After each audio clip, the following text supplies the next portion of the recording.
Essa é uma produção da Sônica Podcasts Anywhere.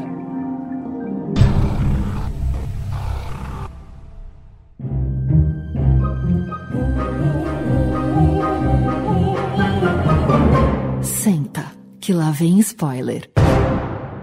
Muito bem, meus amores, estamos aqui de volta com mais um episódio do Senta, que lá vem spoiler, a sua dose semanal de spoilers de filmes, séries, documentários e indústria do entreter.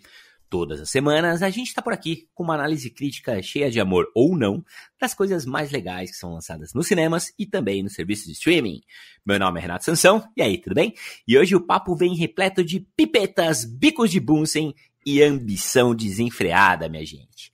Isso porque vamos falar aqui de The Dropout, nova série da Star Plus que vem dando o que falar. E para me acompanhar nessa resenha, temos aqui a volta da princesa encantada das críticas cinematográficas, Lari Schlegel. Lari, é verdade que quando você dá uma engrossada na voz, como faz a Amanda Seyfried aqui na série, os seus alunos te respeitam mais? Isso aí funciona mesmo? Eita, essa é polêmica já. Primeiro, oi para todo mundo, sempre bom demais estar aqui com vocês. Vou dizer que se eu engrosso a voz, eu me torno a Lari Lévola na hora, entendeu? A galera já se pela de medo e funciona. Mas também se eu só falar desse jeito o tempo todo, não vai rolar. Lari Lévola, Rafinha. Piadoca nível Sansa aqui. Vamos que vamos. E ó, a gente tem aqui também o nosso samurai de palo alto e de salto alto, Rafinha Veste Prada. Rafa, se fosse brasileira, será que a nossa Elizabeth Holmes seria tipo uma ministra da saúde? Tudo bem, Sansa? Tudo bem, Lari? Como é que vocês estão? Não vou conseguir fazer uma introdução tão boa quanto a da Lari, porque essa aqui hoje foi ótima. Mas acho que sim, Sansa. Não só seria ministra da saúde, como ela fatalmente seria uma das favoritas a ser presidente do Brasil, né? Levando em consideração a loucura que nós estamos vivendo. Mas sim, acho que sim. Mas acho que fatalmente no final da história ela perderia, porque o bom senso acaba prevalecendo. Talvez demore, mas prevalece, viu, Sansa? Muito bom. E olha, gente, nunca é demais a gente lembrar que, assim como o nome já diz, a gente pega pesado mesmo nos spoilers, viu? Então, caso você ainda não tenha conferido The Dropout, recomendamos que dê aquele pulinho na Star Plus antes de dar sequência aqui nesse programa. Então, olha só, daqui em diante é por sua conta e risco, combinado? Solta o trailer pra nós, Norbinha. What if you could test your blood in your own home? And what if it wasn't a whole vial, but just a drop? I'm going to drop out of Stanford. This machine is going to change the world. These kids don't overthink. They don't get bogged down about the way things have always been done.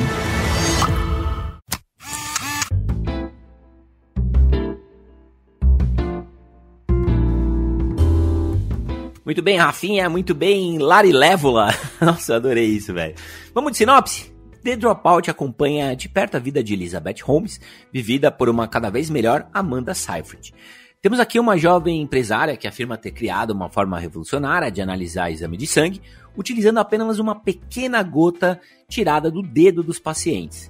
E assim que surge a gigantesca empresa Theranos, que de tanta cagada que fez, deve ter inspirado o nome do maior vilão da Marvel, Thanos. Bom, minha gente, a showrunner aqui é a xará Elizabeth Meriwether, responsável também pelas séries New Girl, Bless This Mess e Single Parents. No elenco, além da Amanda Seyfried, nós temos a presença do eterno Said de Lost, Navin Andrews, Michaela Watkins e os veteranos e excelentes William C. Macy, Stephen Fry e Alan Huck, também conhecido como Connor Roy, lá de Succession. Que elenco, hein? Elencaço, e eu preciso dizer que eu curti demais a série. Eu fiquei muito intrigada, primeiro, porque ela é inspirada nessa louca história real ali, né? Muitíssimo louca. E a cada episódio eu acho que a treta vai aumentando tanto e você fica muito curioso assistindo, assim. Então ela me fisgou de jeito. Posso dizer que eu curti já de imediato. Antes de sair a série, Sansa, eu tinha lido o livro já que chama Bad Bloods, que é do mesmo jornalista que escreveu e que deu o furo, né, de reportagem no jornal. E já era uma história muito conhecida para quem trabalha com tecnologia e trabalha com essa parte de investimentos.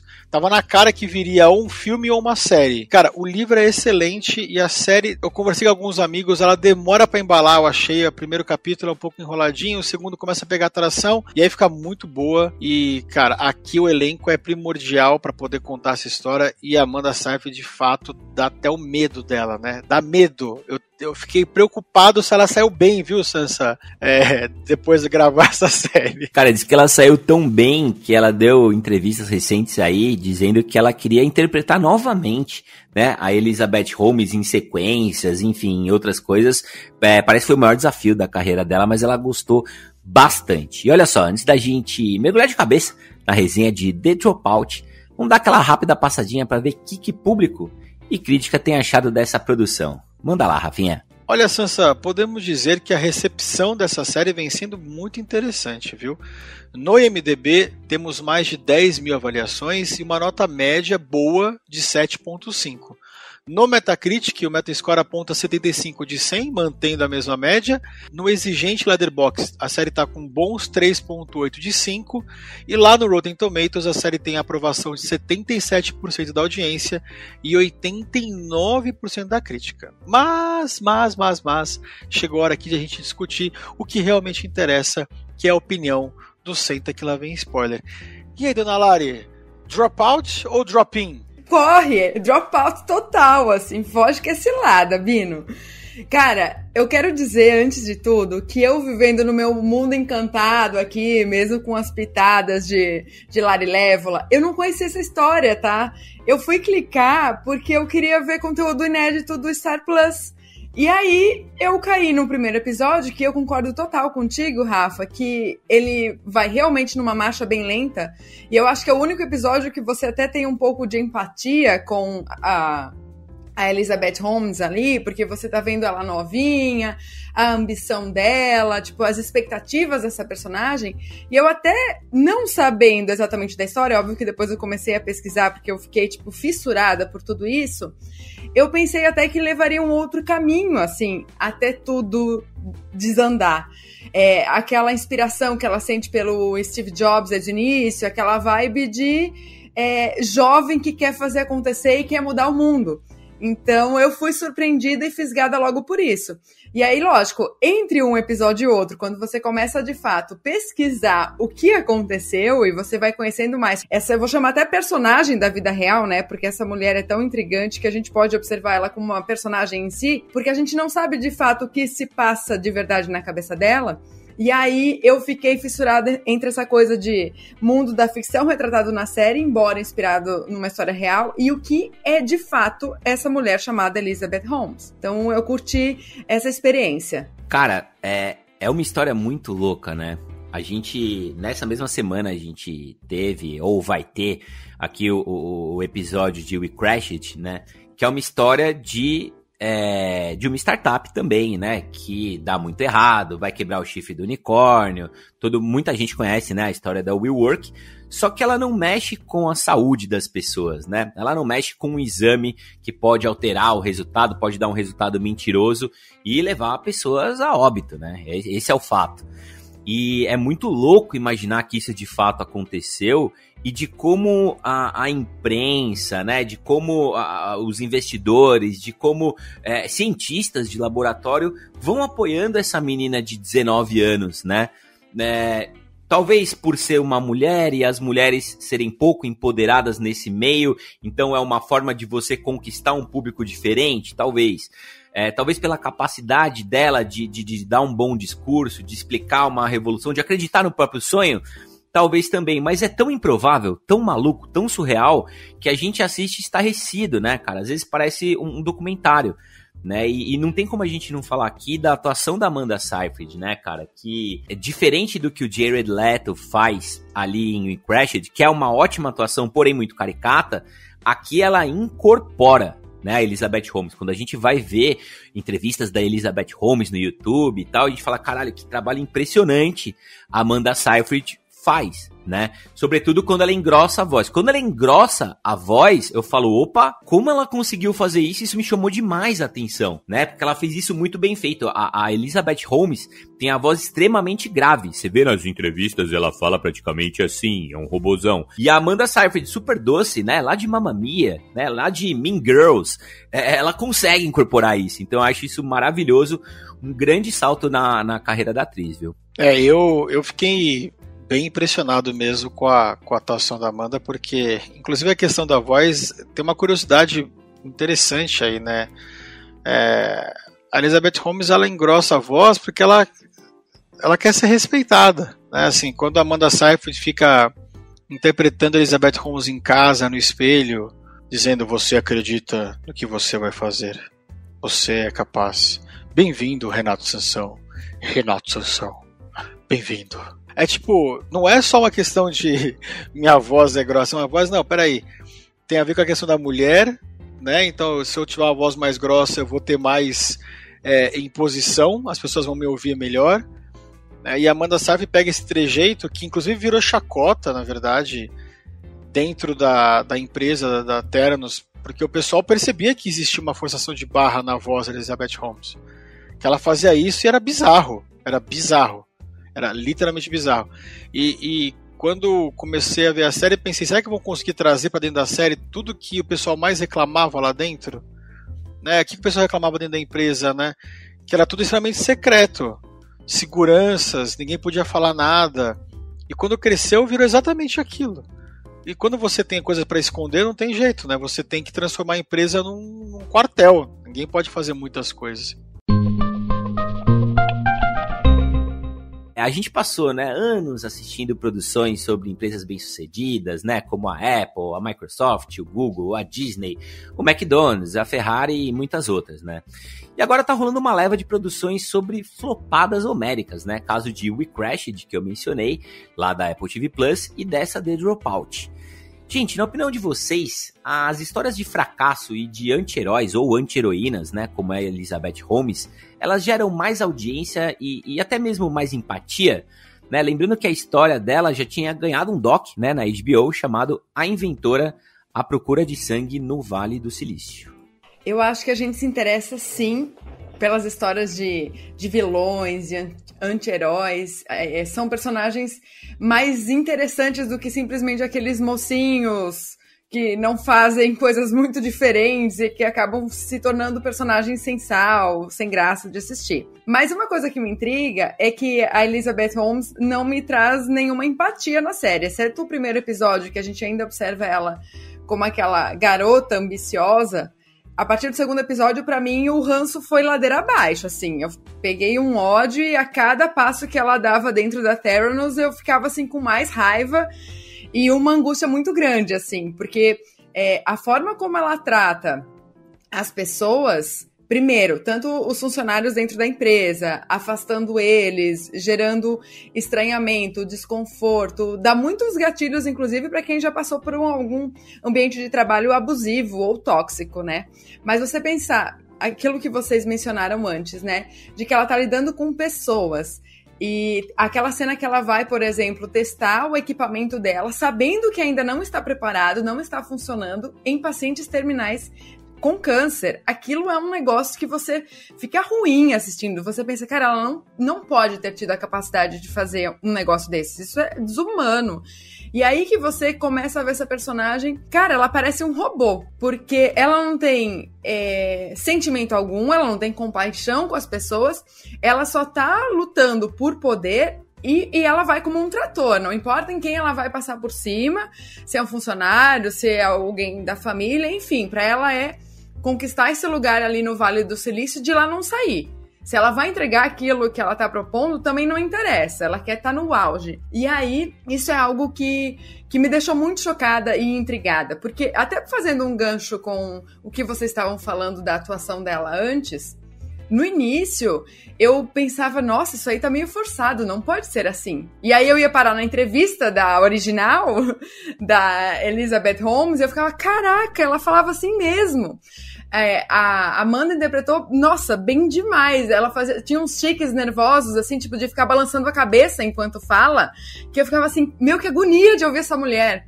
Ou até no documentário, que o pessoal fala, ela não piscava. Os funcionários afirmam isso dela. E de fato, ela não pisca. Você fica assim, pelo amor de Deus, mostre alguma emoção que te a torne humana. E você não identifica isso. E vai afastando a gente enquanto espectador, mas ao mesmo tempo intrigando muito, porque você pensa, cara, isso aconteceu de verdade. E se essa mulher falava desse jeito, até meio corcunda, assim, a forma como ela lidava ali no dia a dia, eu fico pensando, como é que ela foi tão persuasiva? Tipo, se pra mim não parece ser uma boa comunicadora. Então isso me intrigou demais. Tô muito contigo, Lari. Me impressionou muito, porque ao contrário da grande maioria dos CEOs, né, das startups, dos unicórnios, das grandes empresas que a gente conhece, né, e vai conhecendo ano após ano, a Elizabeth Holmes não tem carisma, né? Ela não tem conteúdo, ela gira em torno sempre das mesmas coisas superficiais e dificilmente responde a alguma coisa, né? Lembrando alguns políticos. Eu acho muito curioso de onde veio, de fato, esse poder de convencimento, sabe?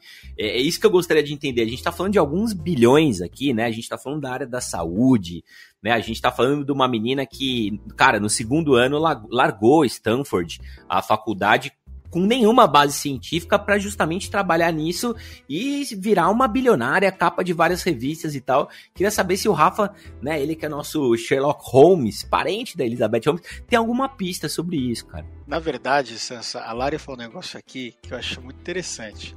O primeiro capítulo te faz até ter uma certa empatia pela Holmes. Você pensa, pô, ela veio de uma história difícil de família, né? O pai dela acaba perdendo emprego. Mas se você vai ler um pouco mais sobre a história da vida dela e da família dela, você descobre que as atitudes dela têm tudo a ver com pessoas que são auto-intituladas poderosas. Porque o pai dela era vice-presidente da Enron. A Enron foi aquela empresa de energia americana que durante 2-3 anos foi escondendo, ano após ano, furos bilionários nas contas da empresa, inclusive dos acionistas, dos investidores. Quando deu merda geral, assim, acabou a empresa. E era uma das maiores empresas dos Estados Unidos da época, e o pai dela era vice-presidente, um dos vice-presidentes da empresa. Então, se a gente começar a pensar aqui na infância dela, a gente sabe que ela não teve uma infância difícil. Ela não precisou mentir para chegar onde ela chegou. Ela não precisou criar personagens para chegar onde ela tinha chegado. Você sendo filha de um vice-presidente de uma empresa que na época era uma das maiores dos Estados Unidos, com certeza Stanford, ou Harvard, ou MIT estava lá te esperando. E foi o que aconteceu com ela. Mas quando você vem de uma família tão rica e de repente você tem uma queda tão grande, é difícil lidar com a perda, óbvio. Ao mesmo tempo, não podemos esquecer que ela cresceu empoderada pelo dinheiro. Eu posso, eu tenho, eu consigo. E aí você junta com essas lendas americanas, né? Google nasceu na garagem, Apple nasceu na garagem, Microsoft nasceu na garagem, Bill Gates não acabou a faculdade, Steve Jobs acabou a faculdade. Não, peraí, gente. Eu sou branca, loira, rica, milionária, eu não preciso acabar Stanford para abrir minha empresa. Eu posso abrir minha empresa sem. Se eles puderam, eu posso também. Aquele empoderamento branco, rico, milionário americano. E foi o que aconteceu com ela. Dá para ter um pouco de empatia com ela? Eu acho que talvez pelo pai dela ter perdido o emprego e ter sido enganado como todos os outros 30 mil funcionários da Enron. Agora, eu acho que é só um reflexo dessa geração, né, de pessoas brancas, ricas, que cresceram naquela região. Não vou dizer que ela cresceu na Califórnia, porque ela cresceu no Texas, né, em Houston. Então, assim, tudo isso gera essa possibilidade de ela dizer, eu posso. O que fica ainda mais gostoso de ver uma queda dessa, porque apesar de ela estar esperando ainda, né, Sansa, uma definitiva sentença, eu realmente espero que ela seja presa e que ela pague essa multa, porque ela deve estar ganhando dinheiro pelo documentário da HBO, que aliás é muito bom também, pelo livro, deve ter ganhado alguma coisa junto com o jornalista, com certeza, e deve ter levado uma graninha aqui também, né, Lari, por essa série Dropouts aí que tá na Disney, Hulu, /Star Plus, né? Com certeza, vivendo mal ela não tá, viu? Mas, hein, só uma coisa que eu queria acrescentar aqui é que eu atribuo também o desejo do público e das pessoas que esse produto que ela oferecia e que não existia fosse verdadeiro. Porque ele era muito interessante, se for pensar que realmente iria fazer uma leitura de um diagnóstico ali com uma gota de sangue apenas. Então, assim, por mais que ela falasse de uma forma esquisita ali, ela queria entregar um produto que todo mundo queria que fosse verdade. Então, as pessoas que em algum momento desacreditaram, e, enfim, a professora lá de Stanford que falou assim, o que ela está propondo não tem como fazer, isso é inviável, as pessoas fazem o quê? Negam isso, negam a ciência. Justamente porque é mais fácil observar o outro lado. E qualquer semelhança com a nossa vida real política também não é mera coincidência, né? E, Lari, não podemos deixar de lado aqui, muito bem lembrado, que ela não é burra. Muito pelo contrário. Nenhum. Eu acho que essas pessoas que têm essa inteligência, vou dizer aqui, exata, né? Porque ela é inteligentemente nesse ponto, é inteligente desse jeito. Ela é tão inteligente que ela sabia exatamente como manipular as pessoas. Porque ela sabia que isso era uma coisa que, as pessoas vão precisar ser furadas mais, elas vão precisar dar litros de sangue, vai ser uma gotinha, isso aqui vai ser um breakthrough no meio de tecnologia e de grana, eu sei que dá para fazer. Vai demorar quanto tempo? 15 anos? Mas eu vou dizer que vai demorar 5.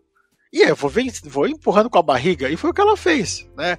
E aí tem a gente vai falar mais aqui, mas tem um quê desse interesse corporativo financeiro também, né, Lari? Dizem aí que os psicopatas agem dessa forma, viu? Entregando aquilo que as pessoas querem ouvir, compreendendo o comportamento das outras pessoas, falando exatamente aquilo que eles esperam. Não sei aí, acho que vale a reflexão. Mas só uma outra coisa ainda que eu quero acrescentar e que vai num aspecto narrativo que eu não gostei tanto na série, que eu fiquei ansiando por mais, pra ir num caminho um pouco diferente aqui, é que eu gostaria de ter visto um aspecto da Elizabeth Holmes, tipo, ela não pro mundo externo, ela, tipo, pra dentro de casa. Quem é essa mulher? Era não, né? Quem é essa mulher e como ela pensa? Porque a forma como a série foi estruturada, o seu roteiro, a narrativa e tal, é como ela é apresentada pro mundo. Tanto é que é inspirada no livro, inspirada no podcast lá da ABC também, tem o documentário e tal, mas aquilo que a gente vê enquanto espectador, sei lá, eu busco uma reportagem e eu encontro essa Elizabeth Holmes. E a série, por uma escolha narrativa, ela não quis se comprometer em criar, por exemplo, diálogos ficcionais ali, mas que trouxessem ela tramando as coisas lá com o Sunny, que é o Said de Lost. Eu queria ter visto ela articulando, falando assim, não, eu vou agir desse jeito, porque eu quero enganar nesse aspecto, nisso, naquilo. Eu queria entender um pouquinho mais como funciona a mente ardilosa dessa mulher. E a série não entrega isso. E eu fiquei esperando por esse momento. Ô Lari, você sabe que quando ela tem, né, a Elizabeth Holmes, pouquíssimos diálogos com a mãe e com o pai, a gente começa a entender um pouquinho, né, de onde vem as coisas, como ela raciocina, como ela pensa, tudo mais. Inclusive o pai, né, não falamos dele no começo, é vivido pelo Michel Gill, que é um baita de um ator, né, ele é o Gideon Goddard lá de Mr. Robot, ele é o presidente Garrett Walker de House of Cards, né, aqui ele faz um pai mais introspectivo, né, um pai um pouco mais culpado, talvez, é um baita ator também, a mãe também excelente. Mas eu acho que nessas relações dela com os pais e também naquele tipo flashback que ela tem embaixo do lençol, né, com o namorado dela, que em alguns momentos eu achei que fosse um namorado imaginário, né, o jeito que ela olha, dilatação da pupila, o jeito que ela fala, né, a gente percebe alguns traços de desvio, né, de psicopatia, talvez, não posso afirmar isso, mas a gente percebe como ela é uma pessoa de fato perturbada, né, nesse trato social de uma forma geral.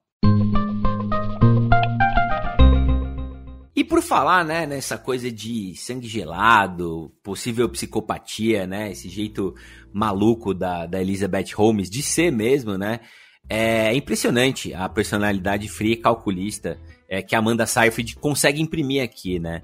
Quando a gente assiste o documentário da HBO, qualquer vídeo do YouTube, chega a assustar a semelhança entre as duas, né?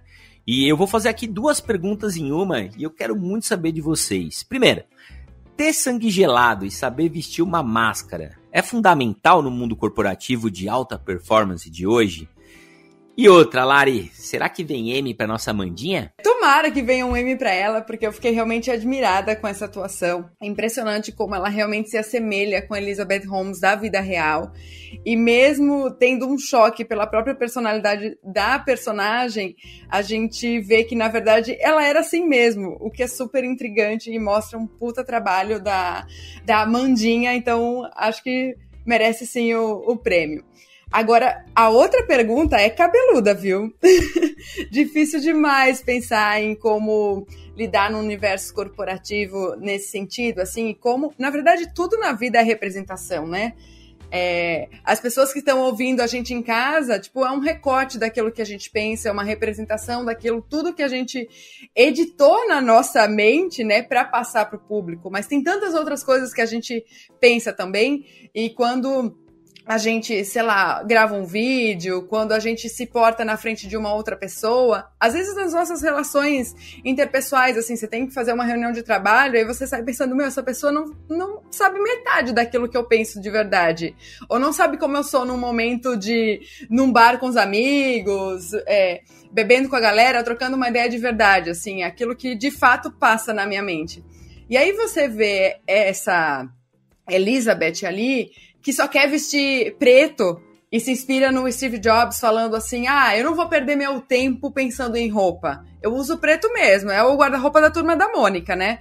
Justamente porque não quer ali dedicar um tempo pra, enfim, trazer às vezes uma outra personalidade. Não, a personalidade que ela quer é a do Steve Jobs. Ela gosta dessa comparação. Ela quer ser a nova Steve Jobs do Vale do Silício.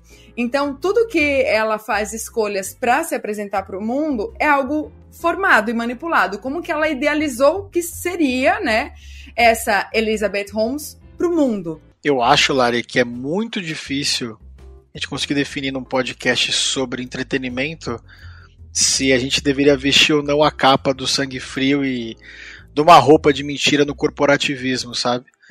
O Sansa me conhece tanto dentro do podcast quanto fora do podcast.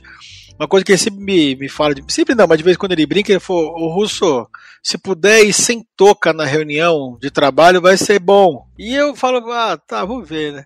E normalmente eu apareço de touca mesmo, entendeu? Porque...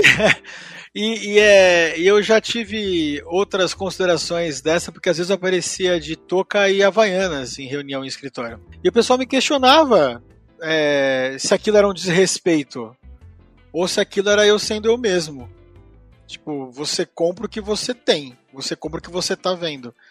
Ao mesmo tempo, eu acredito muito que o corporativismo ele é algo fadado a não dar certo como comunidade, como população, justamente por causa disso. Porque nem todo mundo vai querer se dobrar a isso. E quem se dobra ganha dinheiro. Quem ganha dinheiro tem o poder. Quem tem o poder toca o negócio todo. E ao mesmo tempo que as pessoas talvez não tenham dinheiro, elas talvez não queiram, né, se render a uma camisa, a um 9/5, a um sapato, a uma gravata. Então acho que ela veste muitíssimo bem uma personagem. Dirige um Prius. É um Prius, né, que ela dirige da Toyota. Depois ela dirige um Tesla. Roupas pretas. O que tem de empreendedores usando roupas pretas por aí é uma coisa maravilhosa. Deve ser o melhor mercado do mundo hoje. Vender camiseta preta e calça jeans. Mas eu acho que ela faz super bem. E já vou emendar. Por fazer super bem, eu acho que ela concorre aí, com certeza, a ter esses prêmios na fila para o próximo ano. Ainda estamos longe, né, Sansa? Nós estamos em abril só, gravando em abril esse programa. Mas nós já temos algumas séries que já disparam como as favoritas aí. A gente brinca muito, que a gente está até difícil de acompanhar, porque começou potente esse ano, né, em termos de série, em todos os canais de streaming. Mas The Dropout e a Amandinha, eu lembro de Amandita. Toda vez que você fala Amandinha, eu lembro da Amandita. São as favoritas aí. O cara, eu acho que, sabe, não é coincidência a gente ter simultaneamente The Dropout, We Crashed e Ruptura, né? Severance, também da Apple TV+, que são séries irmãs, séries primas, séries que tem esse ambiente corporativo, a disputa, o sonho, o poder, né? Enquanto eu assistia Dropout, cara, e via as reações da Elizabeth Holmes, até aproveitando a presença da Lari aqui, né, que é uma Pixar maníaca, eu lembrei muito do Divertidamente, cara, né? Porque o meu Divertidamente no trabalho, ele alternava entre aquela raiva vermelhinha, a alegria, a tristeza, nojinho de vez em quando, dependendo do discurso, né? Mas ficava muito entre aquilo. E aí eu fiquei imaginando, cara, será que quando a gente entra em ambiente corporativo, nas disputas, né, nas facetas, no que a gente tem que engolir, os sapos que a gente precisa engolir e tudo mais, será que não tem um Divertidamente do trabalho, né, um bonequinho a mais ali que faz essa persona conseguir sobrepor as outras pra gente, de repente, suplantar alguns sentimentos e reações e conseguir seguir e ir em frente, né? É tipo um Big Brother, cara. Se você é um reality show desse de competição, né? Se você, cara, esparrama demais, se você é too much no começo, você vai vazar. Se você é escondido demais, né? Não aparece, você é completamente dispensável numa votação, você sai da casa, né? Então você tem que se manter ali no pelotão do equilíbrio, saber fazer, jogar, né? Como a Lari bem colocou, tudo é uma representação, de certa forma tudo também é um jogo, e eu acho que nisso a Elizabeth Holmes soube jogar, né?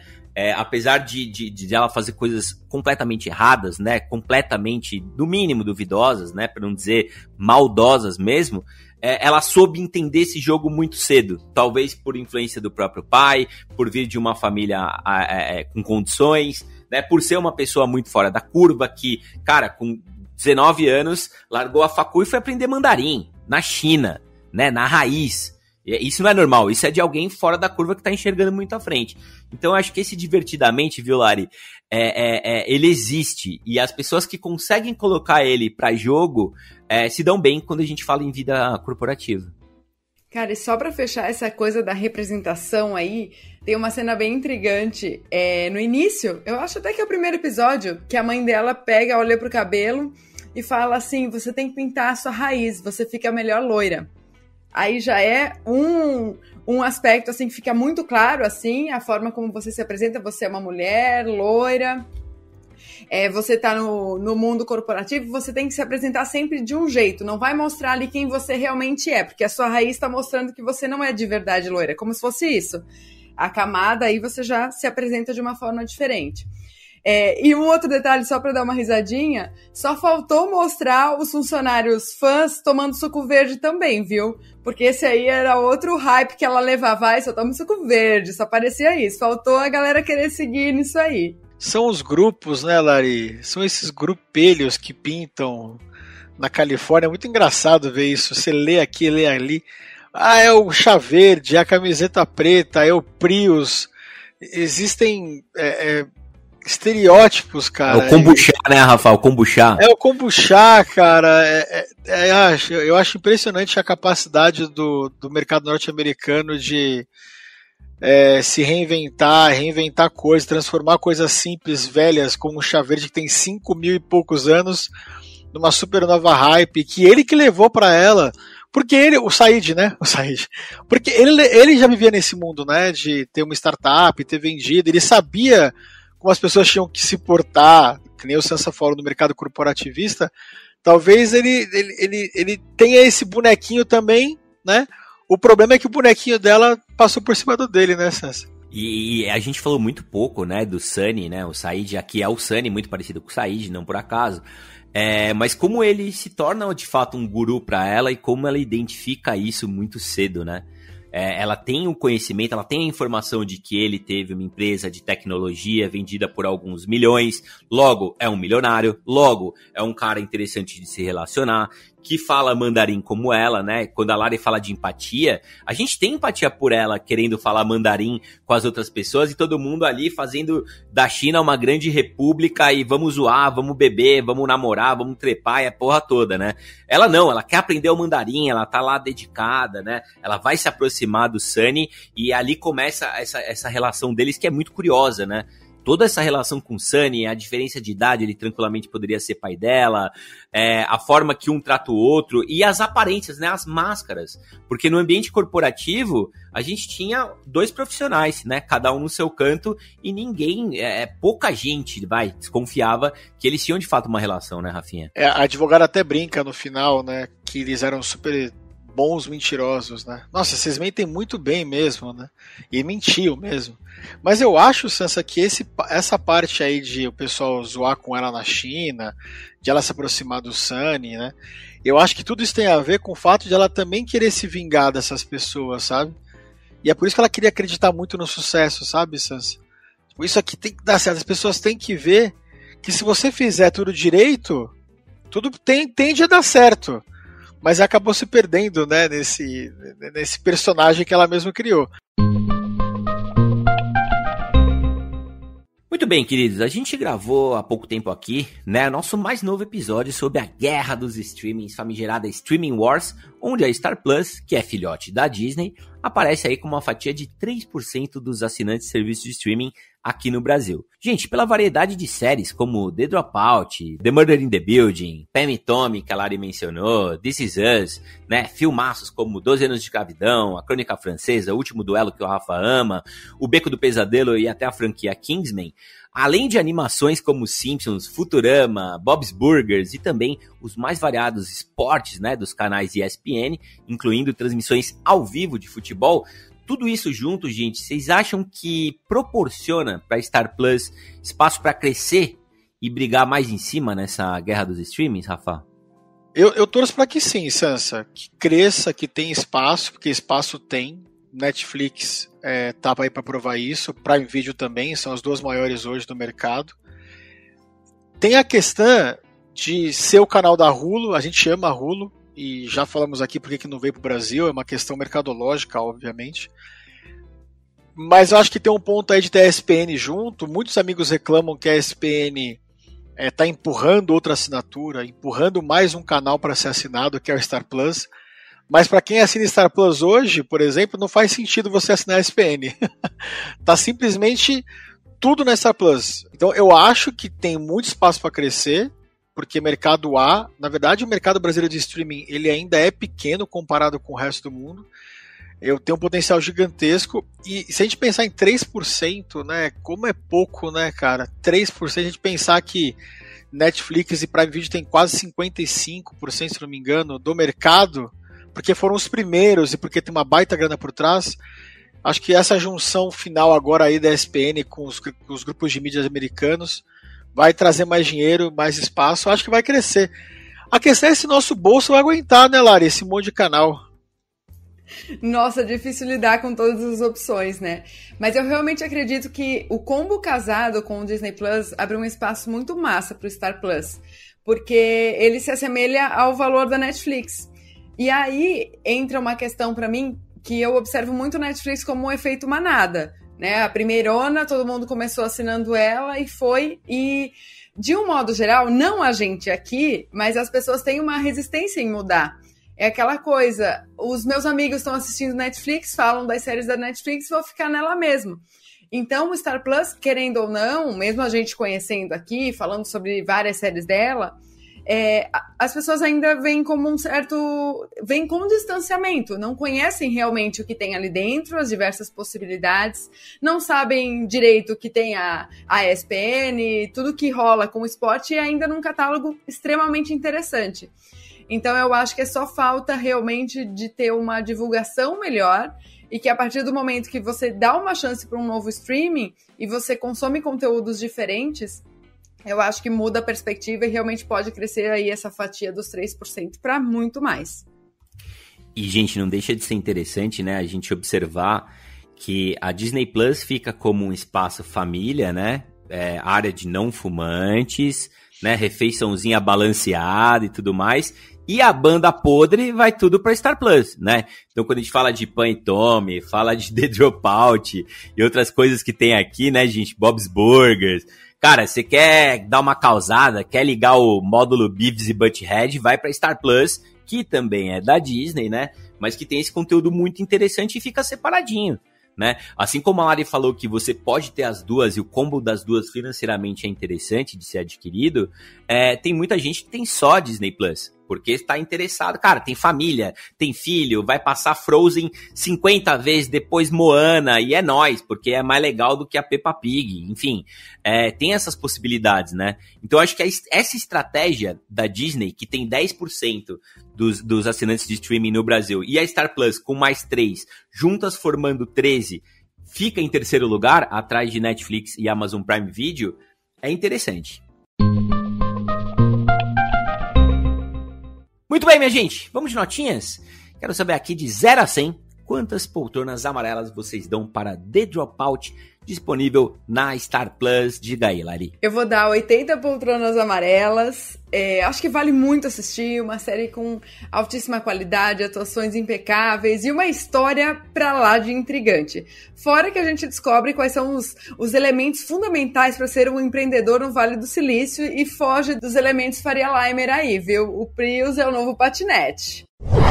Vou dizer que depois do Prius, o próximo nível é o Tesla. Se não tiver um Teslinha também, não vai poder entrar no clubinho, entendeu?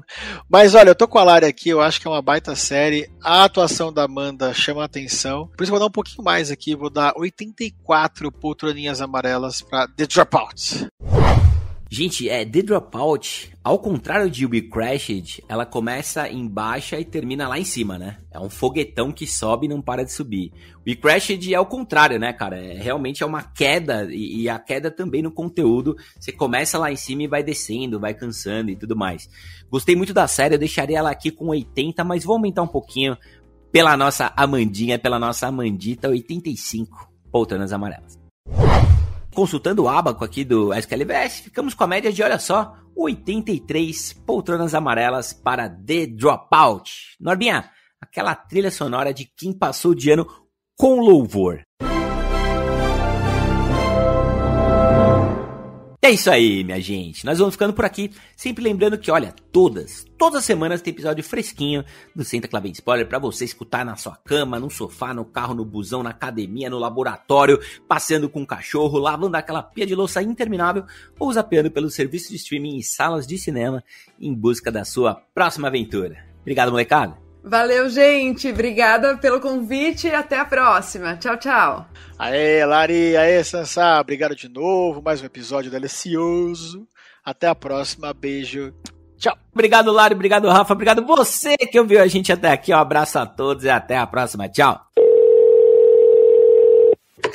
Beijo grande, assistam, sigam as redes do Senta que Lá Vem Spoiler e aí escreve o que vocês estão achando. Beijão.